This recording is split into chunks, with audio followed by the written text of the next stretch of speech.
અમદાવાદ, ગાંધીનગર અને હવે સીધા સીએમઓ એએમસી તથા આરએસએસ કચેરીને નિશાન બનાવતી ધમકીભર્યા ઈમેલોએ સુરક્ષા વ્યવસ્થાને લઈને ગંભીર પ્રશ્નો ઉભા કર્યા છે. પ્રાથમિક તપાસમાં આ ધમકીઓ અગાઉ દિલજીત દોસાંજ અને લુધિયાણા મ્યુનિસિપલ કોર્પોરેશનને મોકલાયેલા ઈમેલ જેવી જ પેટર્ન ધરાવતી હોવાનું સામે આવ્યું હતું, જે કોઈ સંગઠિત તત્વ અથવા તો ડિજિટલ નેટવર્ક તરફ સંકેત કરતું હતું. જોકે માત્ર ઈમેલના આધારે કોઈ ચોક્કસ સંગઠન અથવા તો દેશને જવાબદાર ઠેરવવું યોગ્ય નથી. તેને પુષ્ટિ તપાસ બાદ જ થઈ શકે છે અને હવે પુષ્ટિ પણ થઈ ચૂકી છે. સૌથી મોટો સવાલ આ બધાની વચ્ચે ઊભો થાય છે કે વારંવાર સ્કૂલો, કોલેજો, એરપોર્ટ, સરકારી કચેરીઓ અને હવે મુખ્યમંત્રી કાર્યાલયને ધમકીઓ મળતી હોવા છતાં આરોપીઓ સુધી પહોંચવામાં મુશ્કેલી કેમ પડે છે? સાયબર ગુનેગારો VPN, એન્ક્રિપ્ટેડ સર્વર અને ફેક ઈમેલ અને આંતરરાષ્ટ્રીય ડિજિટલ પ્લેટફોર્મનો ઉપયોગ કરતા હોવાથી તપાસ જટિલ બની જાય છે.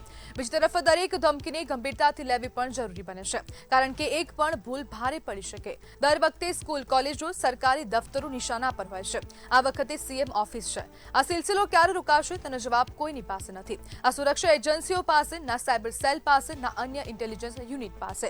અને જો સમગ્ર તપાસ કરવામાં આવી તે તપાસમાં હવે ખુલાસો થયો છે કે સીએમઓમાં જે ધમકી ભર્યો મેલ આવ્યો છે અને જે અન્ય પણ અનેક જગ્યાએ બોમ્બ બ્લાસ્ટની ધમકી આપવામાં આવી છે તેનો હવે પુરાવા પણ સામે આવી રહ્યા છે અને એક ચોંકાવનારો ખુલાસો થયા છે.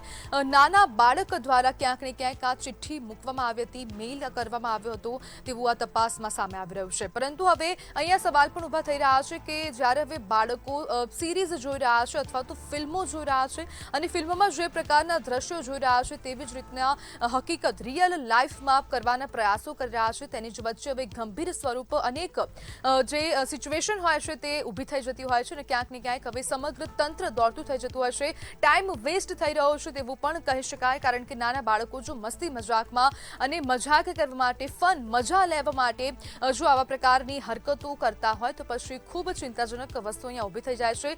નાના બાળકો દ્વારા જે હવે વારંવાર આવી ઘટનાઓ બની રહી છે. અગાઉ પણ જ્યારે સ્કૂલોમાં બોમ્બથી ઉડાવી દેવાની ધમકીઓ મળી હતી ત્યારે પણ એક નાના બાળકનું જ નામ સામે આવ્યું હતું, તેને પણ મસ્તી મજાકમાં આ મેલ કર્યો હતો તેવો ખુલાસો થયો હતો. અને ફરી એક વખત આવી જ ઘટના બની છે. સીએમઓ ઓફિસને ઉડાવવાની ધમકી આપવામાં આવી, આરએસએસ કચેરીને, આરએસએસ કાર્યાલયને ક્યાંક ને ક્યાંક નિશાન પર લેવામાં આવ્યું, એએમસીની ઓફિસને પણ નિશાન પણ લેવામાં આવ્યું અને અલગ અલગ વિભાગોને તાત્કાલિક ખાલી કરવામાં આવ્યા હતા અને અફરાતફરીનો માહોલ સર્જાયો હતો. આપણું પોલીસ તંત્ર દોડતું થયું, અનેક ઇન્ટેલિજન્સ જે યુનિટો છે તે પણ દોડતા થયા.